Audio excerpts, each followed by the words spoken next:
All right, so last thing we're going to talk about today is making and using exponential growth and decay functions.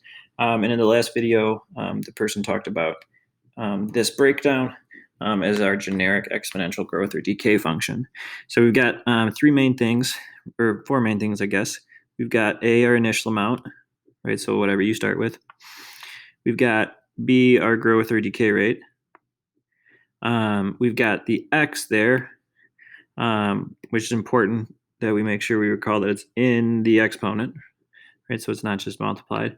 And then we've got our y, which is what we get out, and it's some kind of amount after time x, right? So when we talk about that, we talk about after so much time. It's just pretty much all we're going to be using that x for.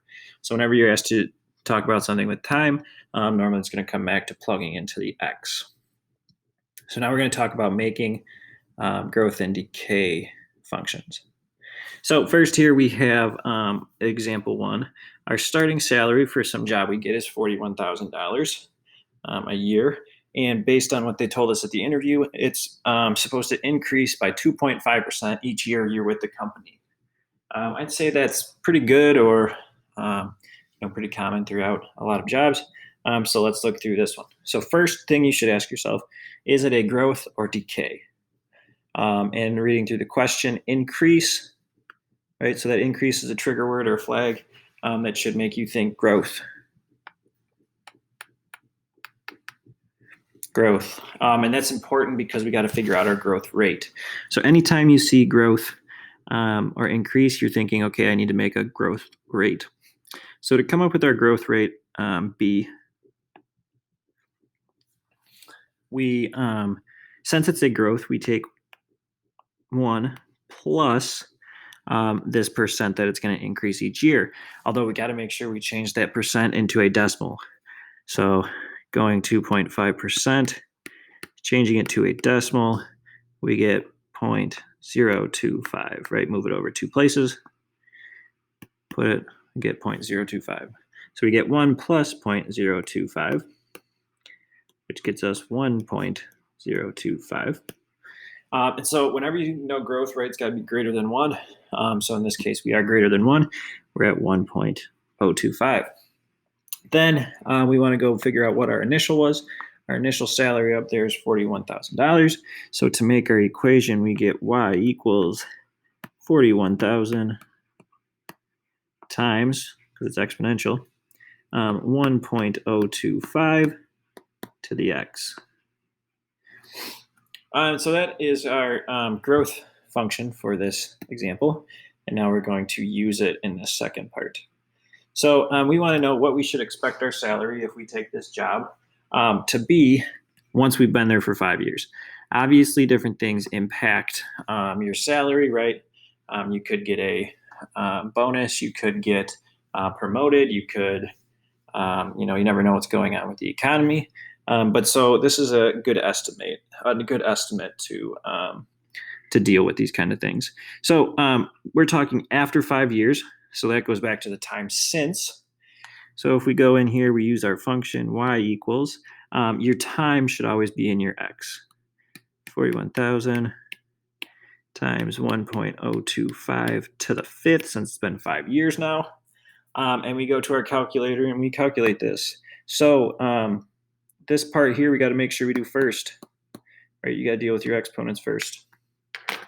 So when we do that, we get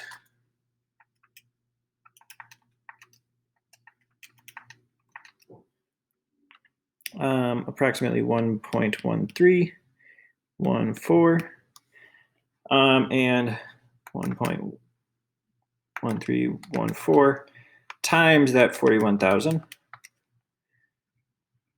So right now we bring it down 41,000.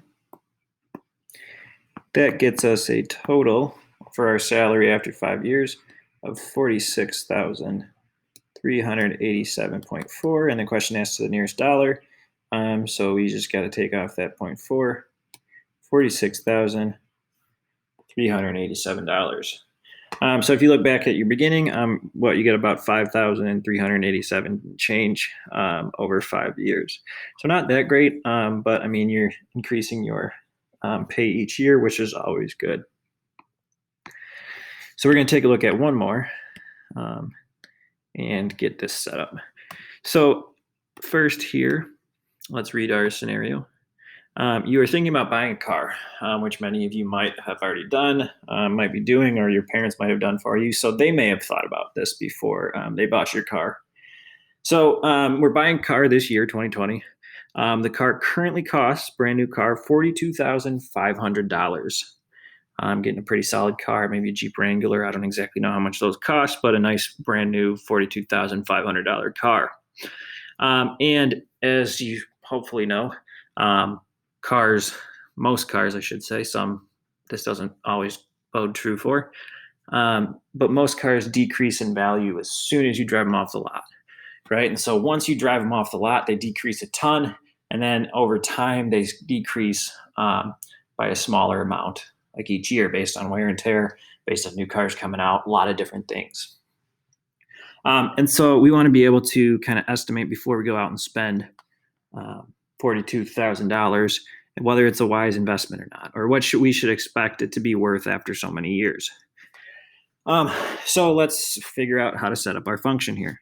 We're going to still use that same y equals a times b to the x. And so let's first think about, is this growth or decay? Again, decrease, should think decay.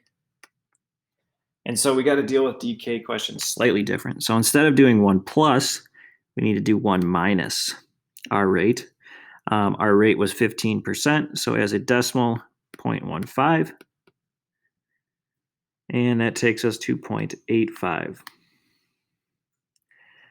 So that's our b value. Our a value, we can go up here and take our initial. And we get y equals 42,500 times 0.85, right? All I did was toss that 0 in there to the x.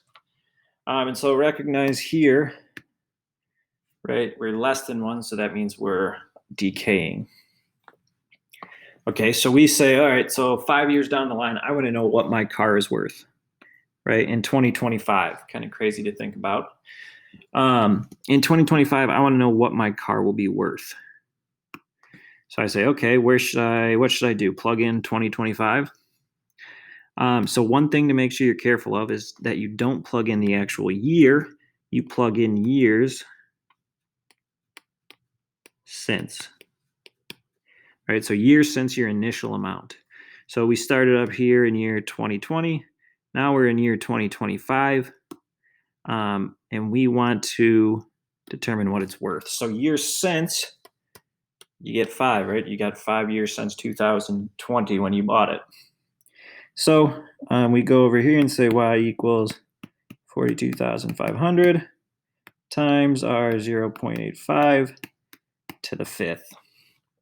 Again, make sure you plug this portion into your calculator first, or if you've got a fancy one, you might be able to plug the whole thing in.